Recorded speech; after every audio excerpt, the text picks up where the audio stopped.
భారత వైతాళికుడు, ప్రాచీన నాగరికతని ఆనాడే వెలుగుచ్చిన మహాత్మా జ్యోతిరావు ఫులే సుమారుగా 200 సంవత్సరాల క్రితమే ఇప్పుడున్నటువంటి నాగరికత ప్రపంచాన్ని చూపించినటువంటి అతి ధైర్యవంతుడు జ్యోతిరావు ఫులే. బ్రిటిష్ కాలంలోనే అణగారిన వర్గాలకి బానిసత్వ సంఖ్యల నుండి బయటకి విముక్తి చేయడానికి కృషి చేసినటువంటి మహాత్మా జ్యోతిరావు ఫులే ఈనాడు ప్రపంచ దేశాలకు ఆదర్శప్రాయుడిగా నిలిచాడనడంలో ఎలాంటి సందేహం లేదు.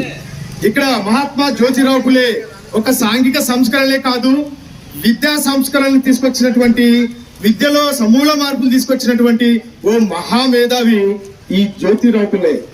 ఎందుకంటే ప్రపంచ ప్రసిద్ధిగాంచినటువంటి మహాయోగిలా ఉన్నటువంటి డాక్టర్ బిఆర్ అంబేద్కరే తన జీవిత చరిత్రలో రాసుకున్నారు, నాకు గురువు మొట్టమొదట మహాత్మా జ్యోతిరావు ఫులే అని, ఆ తర్వాత కబీర్, ఆ తర్వాత బుద్ధుడు నా గురువులు అని చెప్పారు.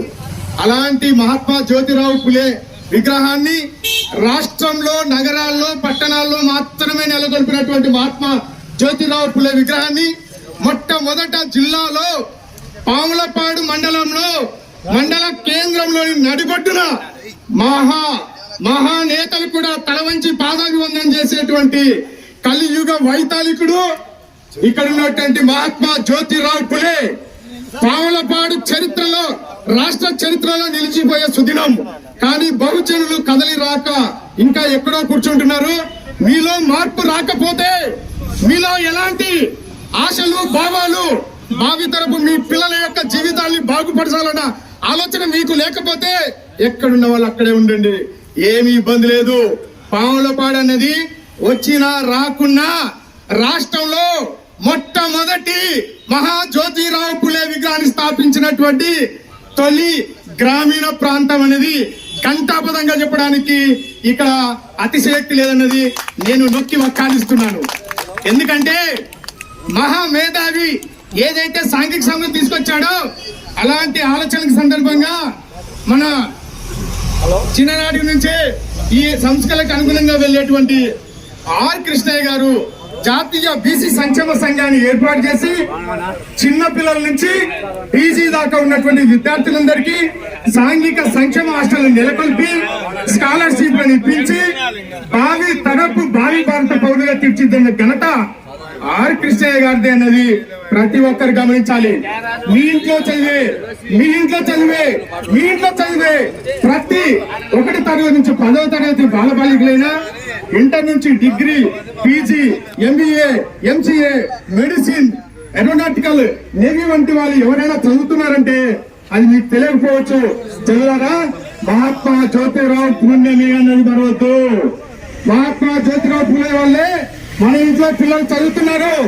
ఈరోజు డాక్టర్లు, ఇంజనీర్లు, తర్వాత ఒక ఐఏఎస్, ఐపీఎస్, కిరణ్ బేడి లాంటి వాళ్ళు కూడా, కల్పన రాయి లాంటి వాళ్ళు కూడా అంతరిక్షాల్లో శాస్త్రవేత్తలుగా, రాజకీయ ప్రముఖులుగా ఈరోజు రాష్ట్రాలు ఏలేటువంటి మహిళా మండలిగా ఉన్నారంటే మహాత్మా జ్యోతిరావు ఫులే మొట్టమొదట భారతదేశంలో నెలకొల్పిన పాఠశాల వల్లే అనేది మరొకూడదు.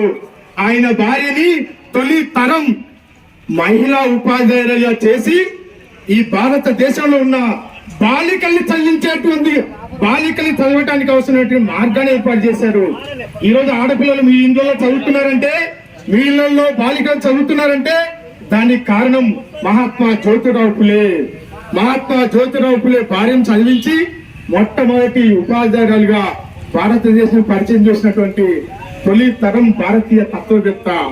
మరి మన పిల్లలు చదువుతున్నప్పుడు అది ఆయన అనుకున్నప్పుడు మీరందరూ రావాలి కదా, మీరందరూ మహానుభావులుగా రావాలి కదా. ఎందుకని అలా చేస్తున్నారు?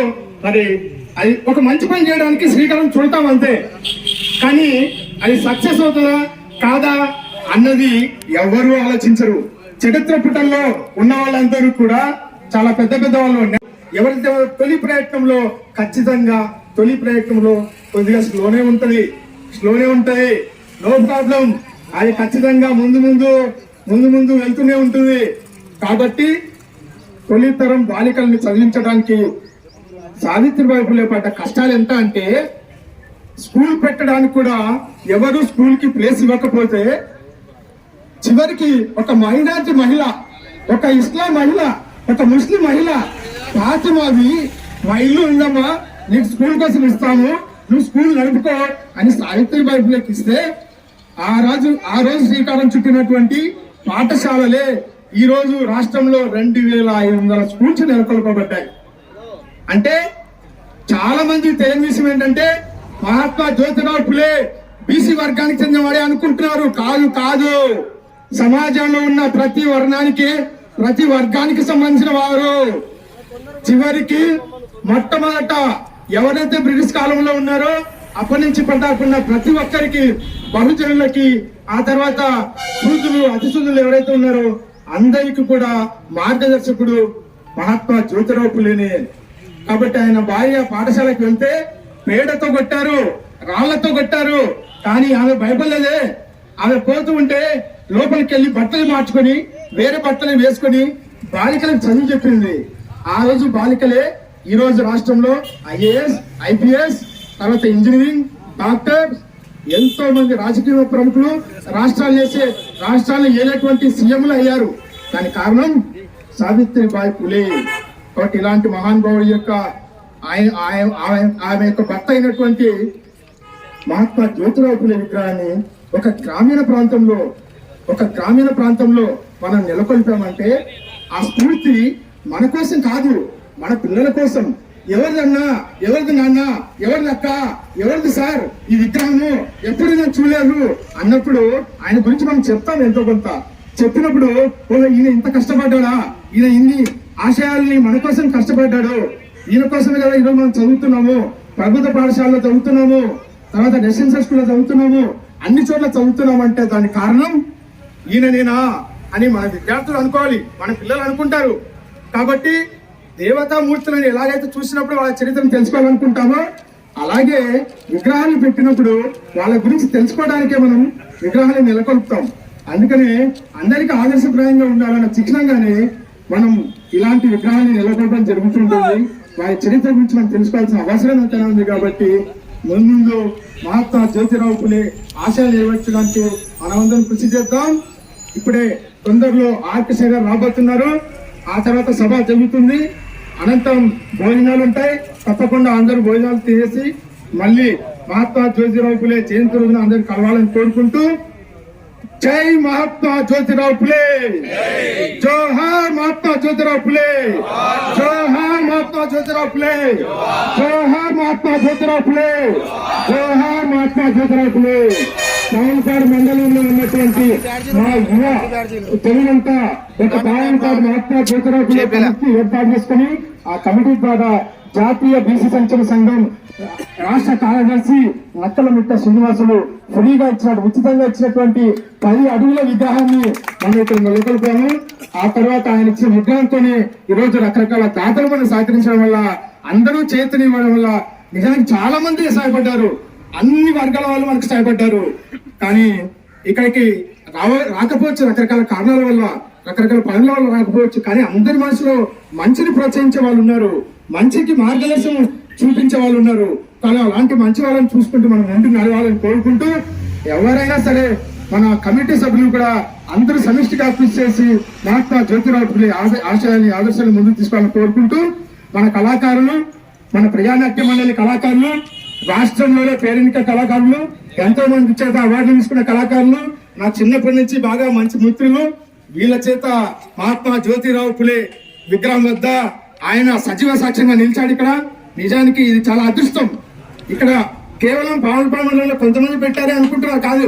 పావనపాడు మండలంలో ఉన్నటువంటి ప్రతి ఒక్కరికి కూడా ఇది గుర్తింపునిచ్చేటువంటి ఒక శిక్షణంగా చెప్తూ ఇంతతో విరమిస్తూ ప్రజానాట్య మండలి వారు పాడేటువంటి పాటలు మీరందరూ సానుకూలంగా వినగాలని కోరుకుంటూ థ్యాంక్ యూ వెరీ మచ్. రకరకాల ఊర్ల నుంచి వచ్చినటువంటి సర్పంచులు, ఎంపీటీసీలు, ప్రజా సంఘాల నాయకులు, అందరూ సామాన్య ప్రజలు, అన్ని వర్గాలు ఇక్కడికి వచ్చారు. మీరందరికీ ప్రత్యేక ధన్యవాదాలు తెలియజేసుకుంటూ ఇక్కడ దాకా విన్నందుకు థ్యాంక్ యూ వెరీ మచ్.